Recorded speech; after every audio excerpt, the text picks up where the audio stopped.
दैनिक अभिवादन के साथ बहुत बहुत स्वागत है आप सभी का करंट अफेयर की विशेष श्रृंखला डेली टॉप 10 में। डेली टॉप 10 में हम आपके बीच उपस्थित होते हैं 10 करंट अफेयर के प्रश्नों के साथ, 10 करंट अफेयर के वैसे सवालों के साथ जो विविध प्रतियोगी परीक्षाओं के लिए काफ़ी महत्वपूर्ण है। एक बार फिर से हम आप सभी का अपने चैनल जीएस जॉडी में स्वागत करते हैं और 10 सवाल जो आज आपके लिए लेकर के आए हैं उनमें से पहला सवाल आपके सामने है। पहला सवाल है, हाल ही में भारत और किस देश ने ब्रिक्स अनाज विनिमय योजना पर चर्चा की है? ब्रिक्स ब्राजील, रसिया, इंडिया, चाइना और साउथ अफ्रीका। ये जो आप देख रहे हैं 5 देशों के नाम के पहले लेटर के साथ मिला करके एक संगठन ब्रिक्स। अब इसमें से आपको बताना है कि इंडिया के साथ आई को हटा दीजिए, बच गया BRCS। इसमें से किसके साथ भारत ने अनाज विनिमय योजना पर चर्चा की है? पहले तो आप अगर गौर करेंगे तो फ्रांस और जर्मनी के ऊपर आप विचार भी नहीं कर सकते हैं, क्योंकि भाई उस नाम में कहीं फ्रांस जर्मनी नहीं है। तो बच गया रूस और चीन। तो जिसके साथ भारत ने किया है वो है रूस। सिर्फ से एक बार ध्यान में रखना है, ब्रिक्स एक राजनीतिक संगठन है और पारस्परिक सहयोग संगठन है। आर्थिक दृष्टिकोण से जो संगठन दुनिया में है उनमें से एक ब्रिक्स भी काफ़ी महत्वपूर्ण है। 5 सदस्य ही है। शुरुआत में ब्रिक था, बाद में ब्रिक्स बना। इसकी चर्चा विशेष रूप से बाद में करेंगे। हम थोड़ा सा चर्चा करते हैं हम इससे जुड़े प्रश्न से जुड़े कुछ तथ्यों से। रूस अपने सबसे बड़े नौसैनिक अभ्यास जुलाई स्टॉर्म रूस का नौसैनिक अभ्यास है। इसका आयोजन अभी रूस ने किया है और कई बार हमने आपसे जिक्र किया है, फिर से एक बार कहते हैं, अफगानिस्तान की तालिबानी सरकार को मान्यता देने वाला देश बन गया है रूस। और ऐसा करने वाला वह दुनिया का पहला देश बना है जिसने तालिबानी सरकार को वैध करार दिया। तो दूसरा सवाल आपके लिए है। दूसरा सवाल है, हाल ही में पंख रहित सांप जैसी मछली, ऐसे मछली का फिगर सामने आता है तो नजर आता है कि उसमें एक डैना होगा जिसे हम पंख कहते हैं, लेकिन एक ऐसी मछली की प्रजाति खोजी गई है भारत में ही जिसमें पंख नहीं है और बिल्कुल सांप की तरह वह मछली दिखती है। अब आपको बताना है कि यह प्रजाति कहाँ खोज की गई है। यानी ऑप्शन आपके लिए है केरल, कर्नाटक, तमिलनाडु, उत्तर प्रदेश। तो यह मछली की खोज की गई है उस राज्य में जहां अभी हाल में ही अभिनेता से नेता बने के एक राजनीतिक सम्मेलन में, एक राजनीतिक जो रैली थी उसमें भगदड़ के कारण वहां कई लोग हताहत हुए हैं। और आप समझ गए होंगे कि हमारा इशारा किस ओर है और सही आंसर इसका है तमिलनाडु।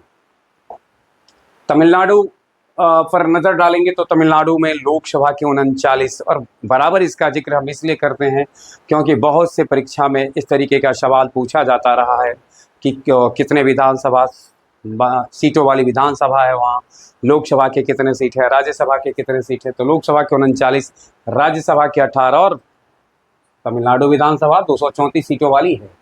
NBFGR शोधकर्ताओं द्वारा अभी जिसकी हमने बात किया कि पंखरहित मछली की प्रजाति कहाँ, कन्याकुमारी जिले के नाम पर इसका नाम रखा गया है।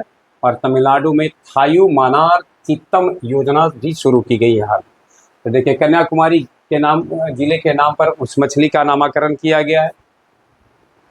चलिए NBFGR ने जो है सो इसकी खोज किया है। चलिए अगला सवाल है आपके लिए तीसरा, हाल ही में शैलेश कुमार ने विश्व पैरा एथलेटिक्स चैंपियनशिप 2025 में कौन सा पदक जीता है? शैलेश कुमार ने एशियाई तौर पर एक कीर्तिमान भी बनाया है। जो एशियाई स्तर से देखा जाए पैरा एथलीटों के लिए तो यह कीर्तिमान उन्होंने बनाया है और इस स्पर्धा में उन्होंने रजत, स्वर्ण, कांस्य, इनमें से कोई नहीं, इसमें से कौन सा पदक अपने नाम किया है? उन्होंने अपने नाम किया है स्वर्ण। पुरुषों की ऊंची कूद में 1.91 मीटर की ऊंचाई उन्होंने प्राप्त किया और ऐसा करके उन्होंने इस चैंपियनशिप में एक एशियाई कीर्तिमान बनाया है, अर्थात कि एशियाई देशों में से किसी भी देश के एथलीट के द्वारा इतनी ऊंची कूद नहीं की गई थी। अगला सवाल आपके लिए है और कुल मिला के आज का चौथा, कलच, मेपल और जायू। कलच, मेपल और जायू ये किसी देश के राष्ट्रीय पशु हैं। ये तीनों। और इस बार अगले साल जो फीफा वर्ल्ड कप हो रहा है, फीफा 2026 जो हो रहा है, उसका शुभंकर बनाया गया है इसको लेकर। FIFA international federation of football association जो है फीफा, उसके देख रेख में जो फुटबॉल का विश्व कप होता है उसका शुभंकर में क्लच, मेपल और जायू है। आपको बताना है कि इसमें जायू किस देश का प्रतिनिधित्व करता है। यूएसए, कनाडा, मैक्सिको और ब्राज़ील। तो इसमें जायू जो है वह किसका, मैक्सिको का प्रतिनिधित्व करता है। हम थोड़ा सा नज़र डालते हैं मैपल पर, जायू पर और क्लच पर। तो मैपल जिसको कि मूस यानी हिरन, जाग्यूर जायू को कहते हैं और मैक्सिको का वह है राष्ट्रीय पशु, वहीं हिरन कनाडा का, और क्लच जिसको वेल्ड ईगल कहते हैं वह यूएसए का राष्ट्रीय पशु है। ये तीनों मिलाकर के शुभंकर बनाए गए हैं। और सबसे बड़ी बात है कि ये 3 देश ही फीफा 2026 की मेज़बानी कर रहे हैं। तो फीफा 2026 की मेज़बानी 3 देशों के द्वारा किया जा रहा है। और 2026 में जो अंतर्राष्ट्रीय फुटबॉल कप यानी फुटबॉल का जो विश्व कप होगा, महाकुंभ लगेगा, उस वह 23वां अवसर होगा इसका, यानी 23वां संस्करण है फीफा वर्ल्ड कप का। फीफा वर्ल्ड कप का 23वां संस्करण अगले साल जून से जुलाई के मध्य खेला जाएगा। 48 देश हिस्सा लेंगे।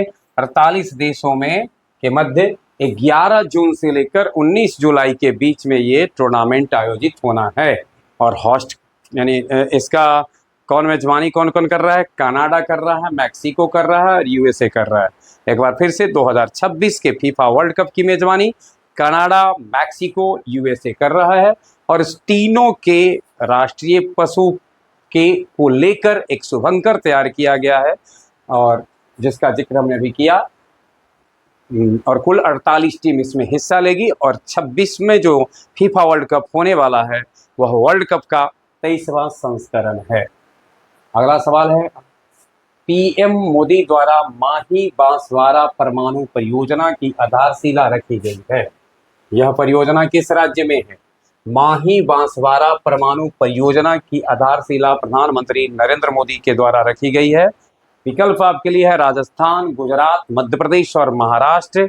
इसमें सही आंसर है राजस्थान, यानी राजस्थान में इसकी आधारशिला प्रधानमंत्री मोदी जी ने रखी है। और इसकी जो टोटल कैपेसिटी है वह 2800 मेगावाट की है, यानी 2800 मेगावाट की कैपेसिटी वाला है। और लगभग 4200 करोड़ की लागत से यह बनने वाली है। इसमें 42,000 करोड़ की लागत होगी और 2800 मेगावाट से इसे बनने में इससे बनने के बाद इतनी ऊर्जा हमें प्राप्त होगी।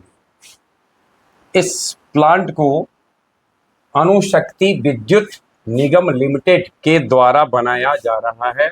एनपीसीएल और एनटीपीसी का एक ज्वाइंट वेंचर है, यानी अणुशक्ति विद्युत निगम लिमिटेड एनपीसीआईएल और एनटीपीसी का एक ज्वाइंट वेंचर है, जिसके द्वारा इस प्लांट को बनाया जा रहा है। चलिए, विश्व हृदय दिवस हर साल कब मनाया जाता है? विश्व हृदय दिवस हर साल कब मनाया जाता है? 28 सितंबर, 29 सितंबर, 30 सितंबर और 15 सितंबर को। इस वर्ष जो विश्व हृदय दिवस का थीम रहा है वह है डोंट मिस ए बीट। अपने हिस्से का कोई भी जो एक बीट है उसको आप मिस न करें। इस थीम के साथ इस बार विश्व हृदय दिवस को मनाया गया है और तारीख है 29 सितंबर को यह दिवस मनाया गया है। अगला सवाल है हमारा, हाल ही में बिग बैश लीग, जैसे हमारे यहाँ आईपीएल होते हैं उसी तरीके से ऑस्ट्रेलिया का बिग बैश लीग है।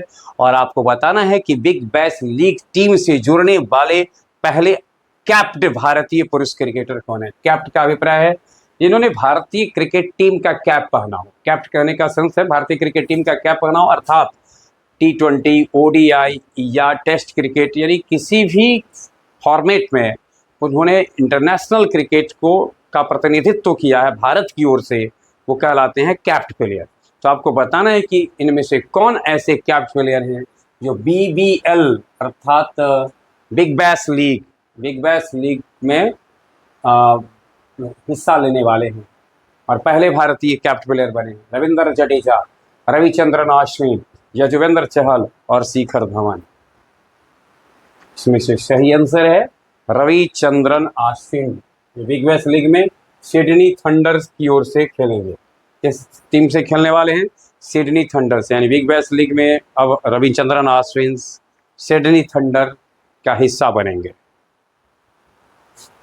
देखिए, भारत का पहला सेंट्रल टिश्यू बैंक कहां पर लॉन्च किया गया है? सेंट्रल टिश्यू बैंक भारत का कहां पे लॉन्च किया गया है? दिल्ली, चेन्नई, मुंबई, कोलकाता। यह लॉन्च किया गया है दिल्ली।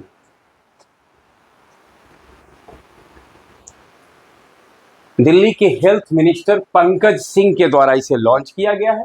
पंकज सिंह के द्वारा इसे लॉन्च किया गया है। सेंट्रल टिश्यू बैंक एक ऐसा बैंक होता है जहां पर ह्यूमन टिश्यू को कलेक्ट करके स्टोर किया जाता है। बैंक का काम ही होता है इकट्ठा करना, तो यह टिश्यू को इकट्ठा करेगा, इसलिए इसका नाम बड़ा है टिश्यू बैंक। और ध्यान में रखना है, यह पहला टिश्यू बैंक भारत का दिल्ली में खोला गया है और दिल्ली के स्वास्थ्य मंत्री पंकज सिंह ने इसका अभी हाल में उद्घाटन किया है।